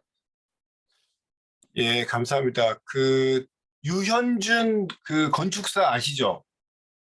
요즘 가장 핫한 그 이분이 제가 이야기로는 IBVF 예, 출신인 거예요. 지금도 교회를 잘 다니고 있고 그래서 이제 유튜브에 인터뷰한 걸 보면은 자기가 이제 건축을 하게 된 동기 중에 하나는 자기가 믿음이 있는데 그 건축을 좀 열심히 잘하면은 자기한테 교회 건축 이제 설계의 기회가 많이 올 줄 알고 했는데 실제로 교회 건축 설계는 거의 안 왔대요. 예. 그리고 이제 더 큰 유명하니까 더 큰 프로젝트를 하게 됐는데 제가 단체 채팅방에다가 공유를 했는데 그 저도 가보지 못했지만 여러 차례 그 홈페이지나 소개 글을 봤는데 그 세종시에 허그라고 하는 그 산성교회 이 합동측 교회 같아요. 이 교회를 이렇게 그 건축을 했어요. 근데 그 제가 카톡에도 이제 되어 있지만 보통의 건물과는 좀 다른 방식으로 유현준식 교회 건축을 했어요. 그래서 첨탑에 십자가가 있는 건 아니고 건물에 십자가가 있고 돔, 그다음에 돔 구조는 항상 초점을 갖고 있습니다. 그다음에 산성교회 구분 측면은 보는 사람을 안아주는 같은 느낌입니다. 이 세문안 교회 곡선과 이게 요즘 이제 미학적인 건축가들의 곡선을 강조하는 게 이게 이 현대인들을 포옹한다 이런 의미이고요. 그다음에 이제 여기 보면은 노출 콘크리트 기법을 사용했다. 또 재미난 거는 1층은 이웃들이 들어올 수 있고 2층은 예배 공간이다. 그러니까 교회 전체를 개방할 건 아니고 교회가 세상과 소통할 수 있는 한 측면이 있고 그래서 거기에는 주변의 도로, 맞은 예, 요거 다 보이시죠? 이게 십자가가 이런 식으로 되어 있고 예. 그 1층은 보시지만 그 건물요. 큰 건물 맨 위로 맨 밑이요. 이게 이렇게 바깥에서 보이기도 하고 또 도로에서 이렇게 보이기도 하는 그래서 오히려 예배를 드리려면은 2층으로 올라가야 되지만 1층은 지역사회 누구나 들어올 수 있는 그런 공간. 예, 그래서 이제 우리가 공유 교회다 할 때 그 한 공간을 여러 교회가 쓰는 그런 공유 교회도 있지만 한 교회 공유 공간, 예, 공유 스페이스, 예, 이런 것들에 대해서도 좋은 사례가 예, 그렇죠. 그 장 전선생님이 잘 봤는데 의도가 있는 거죠. 바깥에 사람들이 우리는 못 들어가나 봐. 어떡하지? 이렇게 하는 거 하고 우리를 환영하는 것 같은데 우리가 들어가도 괜찮은 것 같은데 이렇게 어떤 그런 여백을 주는 그게 이제 잘 되어 있다는 거죠. 예, 그런 것도 좀 있었어요. 민 목사님, 아까 했던 발제 중에 굳이 한 번만 더 강조하고 싶은 내용이 있어요? 그 발제했던 내용 중에 아니 이거 너무 중요했던 것 같다. 네, 함께 한다는 거예요. 함께? 공공성이라는 거는 네.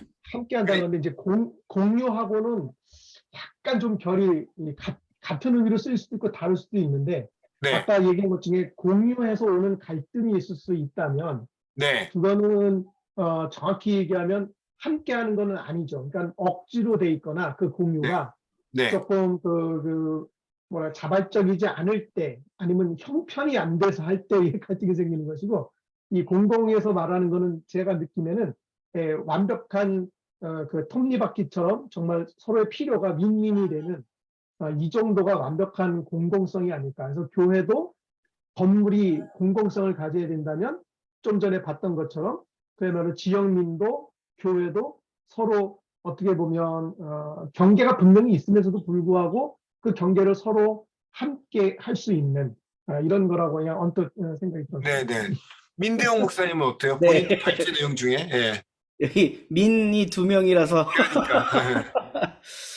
그러니까 방금 민건동 목사님 말씀해 주신 거 공감 많이 되고요.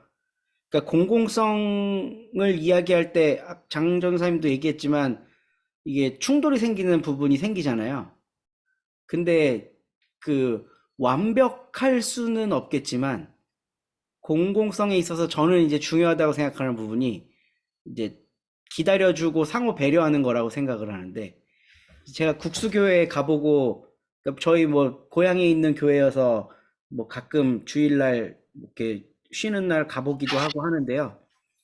거기가 세대 통합 예배를 드리잖아요.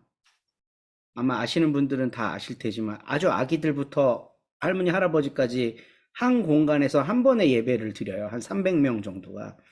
그게 너무 인상적이어서 예배 끝나고 담임 목사님 찾아가서 제가 한번 질문했던 적이 있는데, 목사님 이런 걸 하면서 불편한 건 없냐? 그러니까 이게 서로 참아야 되는 시간들이 되게 많고 이게 부딪히는데 이걸 어떻게 해소를 하냐 그랬더니 그냥 뭐 참아야지 별 수 있겠어요 이러시더라고요. 그러니까 어린이들을 위한 서비스를 10분, 15분 할 때 어른들이 이거를 견디고 참아주고, 또 어른들을 위한 뭐 메시지가 가든가 뭔가를 할 때 어린이들도 그 자리에 같이 있어야 되잖아요. 이게 서로 상호 기다려주고 인내하는 시간이 필요하다고 얘기를 하더라고요. 처음에는 엄청 거세게 저항했대요, 장로님들이. 이게 뭐 하는 거냐고. 근데 벌써 그 세대 통합 예배 한 지가 거의 20년 되거든요. 그러면서 그러니까 뭐 여러 우여곡절도 있고 점점 변형되고 발전해 나간 과정이 있지만, 그러니까 그냥 공적으로 교회 공간을 쓴다 할 때 이제 제가 생각해 본 키워드는 이게 부딪힘이 생길 때 기다려줄 수 있는 좀 너그러움이 있어야 되겠다는 생각이 드는 거예요. 그래서 저는 제가 발제한 부분에서 이 교수님이 강조한 부분이, 그 신학은 말로 이루어져 있지만 사실 말을 초월하는 그 무언가에 대한 감각 없이는 진짜 신학을 할 수 없다 하는 부분이 저한테는 되게 인상적이었거든요. 그러니까 뭐 계속 대화로 해결하려고 하고 이걸로 안 된다는 거예요. 이 감정의 문제이기 때문에. 대화로 안 되는 어떤 부분, 말로 설명할 수 없는 부분, 공공성이라고 하는 거에 대해서 뭐 정확하게 뭐 워딩을 하고 이게 공공성입니다, 저건 참된 공공성이고 이건 각자 공공성입니다, 이런 논의를 하다 보면 끝도 없기 때문에 이분이 얘기하는 게 미학적 은총, 예술, 그러니까 언어를 초월하는 감정의 영역, 이런 거를 좀 세 번째 장에서 이야기를 하고 있었던 것 같아요. 그래서 교회 건축에 대해 생각할 때 이렇게 사용돼야 된다는 당위와 공적으로 이용돼야 된다는 학술적인 논의는 굉장히 많은데 그거를 현실적으로 지금 당장 맞닥뜨려야 되는 이 사람들의 감정의 문제, 그거를 어떻게 잘 보듬고 이해하고 포용할 수 있을까, 이런 거를 좀 고민을 많이 해봐야 되지 않나 하는 생각이 듭니다. 네. 다다음 주에 한 번 더 얘기하겠지만은, 이제 코로나 어간에 공유교회라는 개념을 끌고 갔던 분이 이제 김포 명성교회 김학범 목사님이고, 이제 벌써 4군데에서 이걸 하고 있고, 첫 번째는 아예 본인의 손을 띄고 공유하는 교회들의 연합체에 아예 그걸 다 넘기고 했는데, 제가 이제 민 목사님이 아까 민대용 목사님이 한 얘기하고 보면은 어떤 게 있냐면, 분명히 일반 상가 건물 안에 예배당이 들어가 있어요. 그런데 이 상가 건물의 미학적 요소를 가미시키려고 그 교회 인테리어의 기본 디자인이 설계사가 아닌 그러니까 작가예요, 작가, 미술 작가. 그러니까 그러니까 층고를 높이는 쪽으로 접근을 하는데, 우리 이제 인테리어 업자들이 접근하는 방법이 있어요. 근데 그게 아니라 이분이 미술 작가예요, 미술 작가. 그러니까 이 공간을 종교 미술적으로 한번 표현해 달라. 그러니까 비용이 얼마가 들어가는 건 중요하지 않다.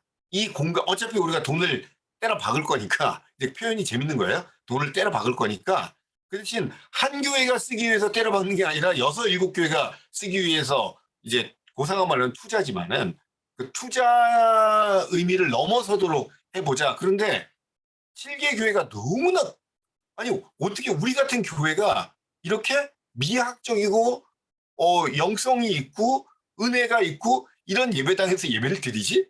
그러니까 막 그 예배를 드릴 때마다 이 사람들이 감동하고 그랬었거든요. 그래서 저도 그 민대용 목사님 얘기에 조금 공감을 하는 게 뭐냐면 우리 개신교 목사들이 말로 다 설득을 하고 설명을 하려고 그러는데 일단 그 교회 가면 상가 교회의 서름이 벗어나고 야 우리 같은 작은 교회도 이렇게 아름답고 스피커와 마이크와 조명이 좋은 은혜스러운 곳에서 예배 드려도 돼? 이런 마음을 가지니까 표정에 그게 다 쓰여 있더라고요. 제가 이렇게 교회를 가보니까 그래서 그 요소가 참 중요하더라. 한 가지만 더 제가 말씀드리면 제가 그 북촌 한옥마을에 있는 가회동 성당이 있거든요. 근데 가회동 성당을 제가 참 자주 가봐요. 근데 갈 때마다 그 교회에 대한 뭐 정보가 지금 온갖 인터넷에 다 있고 그 신부님도 건축에 대한 조회가 있는데 똑같아요. 일반인이 들어올 수 있는 뜰이 있고 카톨릭 신자들이 계단으로 올라가서 드리는 미사, 예배당에 있는 차이가 있는데 한옥마을이니까 리셉션 센터는 또 한옥 건물로 돼 있단 말이죠. 그래서 그런 것에 대해서 참 깊은 고민들이 있구나. 이제 그런 생각이 들고 마지막으로 이 논의가 이제 이 책이 출판이 되면서는 조금 관심이 있다가 지금 공유사회, 공유건물 예배당으로 막 다시 대면 예배가 되면서 다 이제 논의가 많이 줄어들었고요. 제가 볼 때 제일 실망스러운 게 서울 북노회에서 공유교회 연구해달라고 했는데 서울 북노회가 잊어버렸어요. 뭐냐면 목사들의 이기주의와 귀차니즘이 이걸 다 덮어버렸어요. 그러니까 그 시대가 절박해가지고 그 공유교회를 생각해야 될 만큼 코로나의 절박함이 올 때는 뭔가 신학적 고민이 있는 척, 예, 그런 거를 해보면 어떨까라고 심지어 개척교회 목사들까지도 막 이렇게 했는데 교인들이 조금 돌아오고 나니까 아니에요. 근본적으로 신학적 성찰을 해본 적도 없고 그 이 교회 건물들을 가지고 그 이 공유 시대에 어떤 예배당으로 가려고 하는 고민의 흔적이 1도 없었던 거예요. 저는 개인적으로 속았다고 했어요. 제 개인이. 예. 그런 줄 알고 자료 다 갖다 주고 저도 밥도 사주고 별짓을 다 해봤는데 처절하게 어려울 때는 뭔가 대안이 있으면 의존해보겠다고 싶었는데 대면교회로 돌아온 다음에는 꽝 됐어요. 그러니까 우리 임규일 목사님 지금 채팅창에 굉장히 중요한 말씀들을 많이 주시고 또 임 목사님 말씀을 좀 듣고자 하긴 하는데 임 목사님 같은 분은 없다. 내 결론은 뭐냐면 이렇게 그 고민을 계속하고 선택적이고 뭐 이렇게 다양성이 있다 그런데 다양성이 없어요, 목사님. 다 이기적이고 다 그냥 그때 맨키로 돌아가려고 하지 그 조금의 이 어려움을 극복하고 나니까 제가 속았다니까요. 뭔가 신학적이고 선교적 고민이 있는 줄 알고 만나고 밥 사주고 그랬는데 아니었어요. 이 목사님 말씀 좀 하십시오. 네.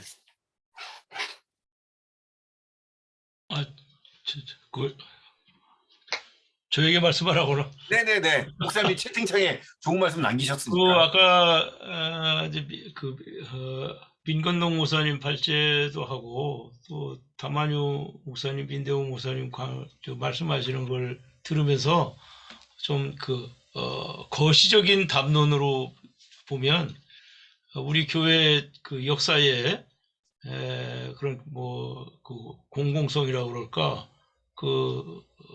그런 것이 없던 것이 아니지 않나 그런 생각을 했어요. 이를테면은 우리 개화기 초기에 3.1운동 일어날 수고 할 적에는 그 모든 것의 기저에는 전국 방방곡곡에 세워져 있었던 교회당들이 하나의 거점이 돼가지고 그 모든 3.1운동의 이 거대 담론이 형성될 수 있는 구심점 역할을 교회가 했습니다.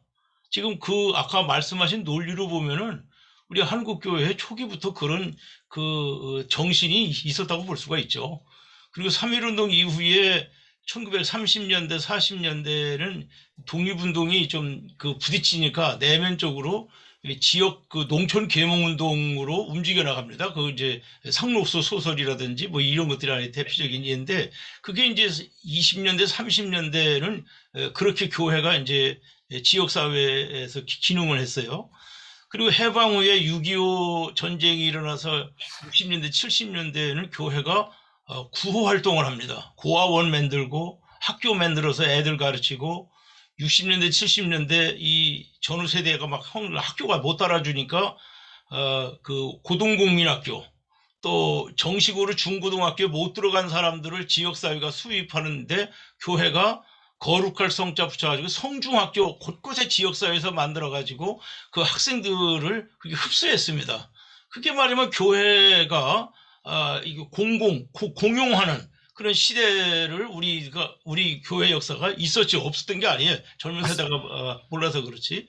그러다가 이제 70년대, 80년대, 90년대로 오면서 경제사회가 발달하면서 교회가 하던 모든 것들을 이제 사회와 국가가 다 맡아가 버리고 교회는 또 교회대로 형성이 되면서 자본주의가 맞물려 가지고 교회가 또 다른 하나의 세력권이 되면서부터 이게 또 딴 현상이 되어져 온 그런 역사가 있지만 교회의 아까 말한 그런 공동성, 공용성이라고 할 적에는 우리 교회가 그런 역사가 없는 것이 아니다. 그런 생각을 해보고요.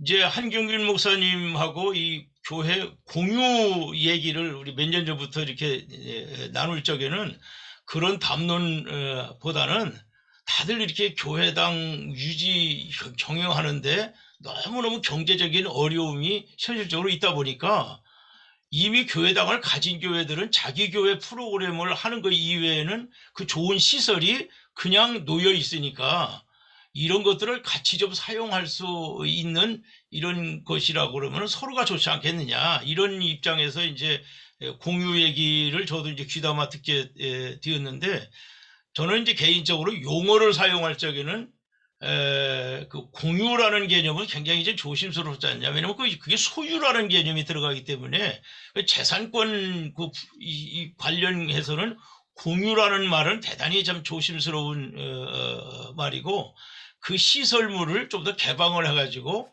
같이 사용하자. 공용 같이 사용하자. 한 건물 안에 침례교, 감리교, 성결교가 같은 건물 안에 서로 임대해가지고 있는 거라면 한 시설을 여럿이 같이 쓰면 될 걸 꼭 그렇게 해야 되겠네. 이런 거 그게 아마 김학범 목사님 경우가 이제 그런 경우고요. 저도 이제 저희가 쓰던 그 예배당 건물이나 마당이나 시설이나 방송 시설이 주일 오전 오후 우리 교회 집회 끝나고 나면은 거의 그냥 놓여 있어요.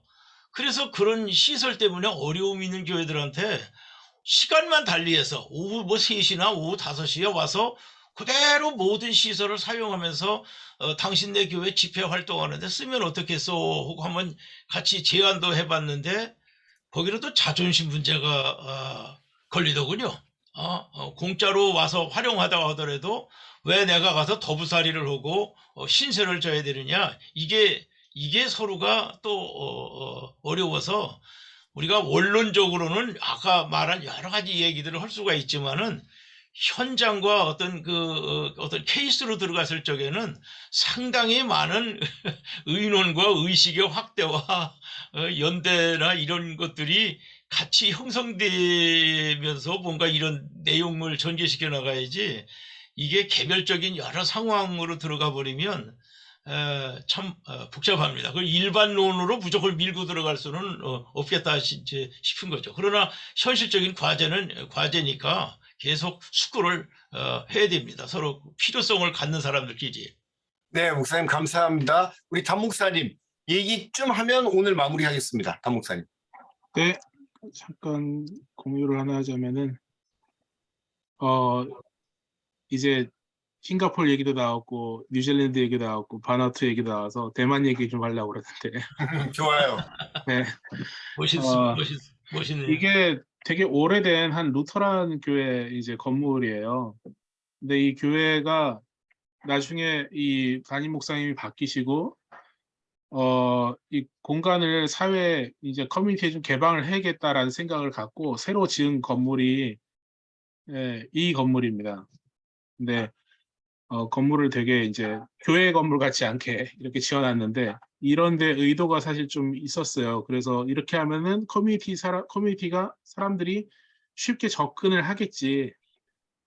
그래서 이름도 전인 케어 빌딩 뭐 이런 식으로 바꾸고 밑에다 루터란 교회라는 이름은 있지만 더 큰 이름은 전인 케어 빌딩 이런 식으로 이제 해놨어요. 이렇게 보면 옆쪽에 1층 같은 경우는 다 오픈되어 있는 그 창으로 이제 다 돼 있어서 누구나 이제 들어오기가 쉽게 이제 만들어 놨는데 이 교회 수석 부목사님한테 들은 얘기가 뭐냐면은 어느 날 자기가 1층 로비에 있는 1층은 다 트여져 있는 공간이거든요. 아무것도 없고 누구나 들어와서 활동하고 의자 끌어다가 앉아서 대화하고 이렇게 할 수 있는 공간인데 어떤 한 사람이 들어오는데 그 자동 문을 열고 이제 들어와서 갑자기 큰 깊은 한숨을 쉬었다는 거예요. 그래서 이 목사님 가서 무슨 일이냐고 그러니까 드디어 내가 여길 들어왔네요 이러는 거예요. 그래서 그게 무슨 소리냐고 여기 이렇게 열려 있는데 그러니까 그래도 교회 건물에 들어오는 게 너무 큰 부담이 됐는데 드디어 내가 들어왔어요 이렇게 얘기를 하는 거예요. 제 생각에는 교회 건물의 모양새가 주는 어떤 환대한다는 느낌 혹은 여긴 열려 있다는 느낌도 되게 중요한데 그것을 사용하는 사람들 우리 대상들이 일단 교회라는 무리에 대한 어떤 인식이 이곳이 나를 환대하는 곳이라는 인식이 없으면은 교회 건물을 아무리 공공적으로 사용하고자 해도 이게 받아들여지지 않겠구나라는 그런 생각을 하게 됐어요.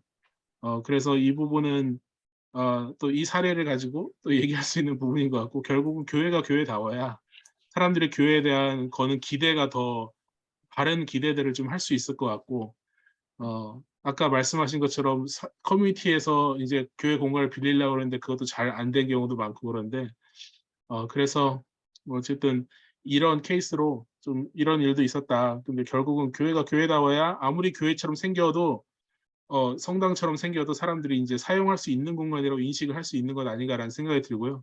또 하나 이제 예배랑 예배 공간에 대해서 이야기를 했는데 예배 안에서는 이렇게 얘기를 하거든요. 사람이 이제 공간을 형성하지만 결국 그 예배 공간이 우리의 신앙을 또 형성을 하게 되거든요.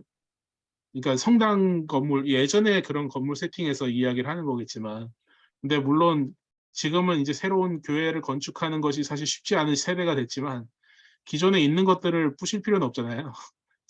그 공간이 또 좋은 신앙을 형성할 수 있는 공간으로 잘 활용될 수 있게끔 하는 것도 참 좋겠다. 예를 들어서 성공회 서울 주교자 성당을 가면은 거기서 그 공간이 주는 신앙적 그 분위기가 있고 그런 것처럼 교회가 신학이 있는 어떤 공간을 이제 만든다는 것 그리고 그 안에서는 그냥 단순히 어떤 신학이 아니라 어떻게 예배 신학적으로 그걸 잘 형성해 나갈 수 있는지도 아직 여력이 있는 교회들은 좀 생각을 해봐야 되지 않을까라는 생각을 해봅니다. 이상입니다. 네, 감사합니다. 제가 공유한 글 얘기 하나만 하고 오늘 오랜만에 오신 정균호 목사님께 마무리 기도를 부탁드리고 마치고자 하는데 얼마 전부터 이런 얘기가 있었고 오늘 아침에 이제 조선일보에 난 건데 반반은행, 국민은행하고 신한은행이 한 지점을 공유한다는 거예요. 예. 이게 저는 다 저희가 직업이 목사고 이러다 보니까 이게 은행 얘기인데 저는 또 이게 공유 교회 얘기로 들린 거예요. 그래가지고 오늘 이 공부하는데 이거 제가 링크 저장해놨다가 공유한 건데 어쨌든 나중에 한번 읽어보시고 세상의 흐름은 이렇게까지도 가고 있는데 과연 우리가 고민하는 게 뭘까? 그러니까 교파나 또는 시간대에 대한 자존감, 자존심도 중요한데 정말 신앙이 성장할 수 있는 교회 같은 예배당을 두고 그러니까 예배당이 주는 효과가 있잖아요. 그런데 너무 싸게 짓는 교회가 아니라 은혜스럽고 기도가 나오는 그런 걸 두고 그거를 좀 공유할 수 있는 때가 오면 안 될까 그런 생각을 하면서 저는 이 기사를 읽었거든요. 나중에 끝나고 한번 더 읽어보십시오. 우리 정 목사님 한 말씀 하시고 기도해 주시면 좋겠습니다. 네네네. 기도만 하라고 그랬으면 굉장히 섭섭할 뻔했는데 네. 마지막에 한 말 하라고 그래서 조금 사실은 좀 할 말은 좀 많긴 한데 저는 첫 번째 언어에 대한 이야기를 좀 하고 싶어요. 사실은 언어는 그 사상의 집인데 아까 임규일 목사님 말씀하신 그러한 표현처럼 우리가 언어 사용을 참 조심해야 된다는 것을 하는데 저는 이제 내내 이러한 부분 속에서 이제 교회 건축, 예배당, 성당, 기도의 집 이런 그 어떤 언어에 대한 이 구분성 왜냐하면 성경적으로는 아무리 우리가 생각해도 우리가 성경적인 신학적인 사고를 해야 되잖아요. 그래서 사실은 교회는 어쨌든 건물 아니잖아요. 그래서 교회와 교회당 내지는 예배당 내지는 성당 저희 러시아 같은 경우에는 기도의 집이라고 하거든요. 기도의 집. 이렇게 하는데 이거에 대한 구분성을 좀 줬으면 좋겠다. 왜냐하면 그것을 구분 안 하니까 다른 건 잘 모르고 선교사니까 선교에서 나타나는 현상들이 뭐냐면 자기가 선교지에 가서 100교회를 개척했다는 거예요. 근데 한국에서도 그 임기율 목사님 평생 목회하셨지만 몇 교회 개척하셨는지 모르겠어요. 교회 개척이 쉽지 않잖아요. 교회 개척. 교회는 예수 그리스도를 주로 공동체, 뭐 더 이상 제가 말씀 안 드리겠고, 이런 언어에 대한 좀 이 구분을 우리가 조금 해주는 게 선교적으로도 저는 이제 무슨 선교 전략 이런 단어들이 참 위험하다. 그렇게 그 말하는 사람이기 때문에 이런 부분 속에서 우리가 조금 이 언어에 대한 구분을 좀 했으면 좋겠다. 그리고 아까 그 민 목사님 그 발제하실 때 여성에 대한 공간은 있는데 그 이 제목 자체가 상처받은 집인데 장애인들에 대한 거는 제가 그 책을 안 읽어서 뭐라고 말씀을 좀 드릴 수가 없는데 책에 언급은 돼 있습니다. 장애인에 대한 부분. 그렇군요. 네네. 예, 그럼 됐습니다. 그래서 이제 그런 어떤 부분이 조금 이제 궁금했고요. 그리고 이제 아까 박재필 목사님 그 부분 속에서 하나님이 공간이실까? 그 하나님이 창조주신데, 그러니까 그 공간에 하나님이 계시다는 건 되지만 공간으로 존재한다고 표현한 공간에 존재하신다는 건 가능하지만 공간으로 존재한다. 그런 표현들은 좀 저는 개인적으로 좀 받아들이기 좀 어렵다 그런 생각을 좀 했고요. 아까 그쪽 민경동 목사님 그 말씀하신 그 공공성 굉장히 그 아주 함께함에 대한 것들이 굉장히 저는 아주 좋았고 열려 있는 것. 그러면서 좀 한 가지 더 덧붙이고 싶은 것은 결국은 공공성을 우리가 이루어 가려고 하면 하나님의 나라의 의와 윤리와 도덕과 이런 것들이 좀 실천적으로 되어지면 공간을 같이 사용할 때도 훨씬 더 편하지 않을까.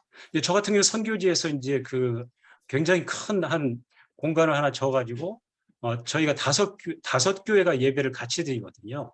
그러다 보니까 아까 이제 여러분들이 표현하시는 어떤 그런 충돌들이 좀 있을 수 있는데 그런 부분 속에서 어떤 그 의, 윤리, 도덕, 기본적으로 해야 될 것들에 대한 부탁 이런 것들을 이제 하면서 같이 이제 부딪히지 않고 이렇게 살아가고 있는데 그런 것들 그리고 또 미래 사회는 지금 이제 우리 한국 교회 자체가 이게 인구 쇼크로 인해서 이제 아주 굉장히 빠른 시간 내에 이게 교회가 좀 하락세로 들어갈 추세가 강한데 결국은 그런 시대에 우리가 이제 유럽 교회나 뭐 뉴질랜드라든지 뭐 이런 호주에 가보면 아까 그 저기 자매님 표현하신 것처럼 공간 유지비가 안 나오잖아요. 공간 유지비가. 그래서 자연스럽게 앞으로 공간 같이 사용하지 않으면 유지비 안 나와서 디스코텍에 팔아야 되고 그런 시대가 조만간 다가온다. 그런 위기 때문이라도 지금 이제 여기서 다루고 있는 또 이런 것들에 대해서 점차 좀 미래를 목표하는 분들이 좀 더 심각하게 생각해서 해야 되지 않을까 하는 그런 생각을 좀 해봤습니다. 그리고 아까 이제 누가 가우디를 언뜻 말씀하셨는데 이게 스페인의 그 가우디 그 성파밀리아 성당에 가서 굉장히 그 감동받았던 것이 한 가지가 뭐냐면 가우디가 예배당을 지을 때 예배당만 짓지 않고 그 옆에다가 예배당을 짓는 사람들의 자녀들을 위한 학교를 지었더라고요. 그래서 저는 거기에 굉장한 감동을 받았어요. 이 사람이 위대한 건축가가 될 수 있었던 것이 이 노동하는 사람들, 예배당을 짓는 노동하는 자녀들에 대한 이 사랑, 어떤 그런 부분 속에서 굉장히 감동을 많이 받았거든요. 그래서 약간은 좀 길긴 했는데 어떤 좀 이런 생각들을 좀 이렇게 들으면서 책을 같이 안 읽어서 제가 좀 늘 이렇게 좀 불편한 게 책을 같이 못 읽으니까 들어와서 헛소리 할까 봐서 제가 잘 못 들어오고 또 여러 가지 많은 장애 때문에 못 들어왔는데 오늘 굉장히 관심 분야가 있어서 어떻게든지 들어와야 되겠다 생각해서 들어왔는데 우선 굉장히 많은 걸 배웠습니다. 또 많은 걸 생각했고 제가 또 운영하고 있는 또 선교지 요 공간들도 아까 말씀하신 차와 커피와 부모들 저희 공간에는 그 미술학교, 로봇학교, 뭐 애들 그 운동 이런 것들이 많이 들어와 있는데 부모들이 그냥 죽치고 앉아 있는 그런 상태거든요. 그래서 아까 제가 얘기를 들으면서 어떤 분 말씀드리면서 아, 요거 그분들이 좀 와서 이렇게 좀 차를 마시고 커피를 마시면서 그런 공간에 대한 연구가 좀 필요하겠다. 그런 생각을 좀 했습니다. 조금 감사합니다. 길어서 죄송합니다. 아닙니다, 아닙니다. 예, 우리 정 목사님 기도해 주시면 우리 잘 참여하고 또 하겠습니다. 하나님 감사합니다. 이 시대 가운데 저희들을 불러주시고 하나님의 종들로 하나님의 귀한 사역을 있는 곳에서 감당할 수 있도록 인도하시는 일을 감사합니다. 오늘 이렇게 귀한 사람들 같이 모이게 하시고 만나게 하시고 또 현재 교회와 미래 교회를 놓고 같이 기도하며 고민할 수 있는 시간을 허락하심을 감사합니다. 저희들에게 분명한 철학, 아름다운 철학, 하나님이 원하시는 신학을 가지고 예배당을 건축하고 또 교회를 건축해 나가는 사람들이 될 수 있도록 역사하여 주시옵소서. 귀한 시간 주심을 감사를 드리며 예수님 이름으로 기도 올리옵나이다. 아멘. 아멘. 예, 광고 드리겠습니다. 2주 후에 우리 교회 건물의 공공성 실제 사례 중심으로 한 번 더 모이겠고요. 우리 서로북스에 한 10권 정도 지금 책이 남아 있다고 하는데 다음번에 오시기 위해서 한 10권 정도 남아 있으니까 주문하시거나 또 선물하시거나 그러시면 좋겠고 우리 김태훈 목사님 또 정균호 선교사님 뭐 같은 케이스는 우리 민대용 목사님하고 저하고 기술적으로 조금 협조해서 다음 부분 좀 저희 발제 부분 분량 좀 읽어 드릴 수 있는 기회를 한번 저희들이 제공하도록 힘써 보겠습니다. 이북으로 안 나와 있습니까? 이북으로? 예, 아직 안 나와 있어요. 예. 자, 그러면은 우리 담 목사님이 늘 잘하시는 우리 촬영하고 마치겠습니다.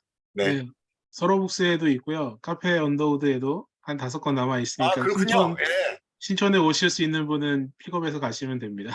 네. 네, 한 5초 정도만 움직이지 마시고 좋은 표정으로 머물러 계시기 바랍니다. 하나, 둘, 셋.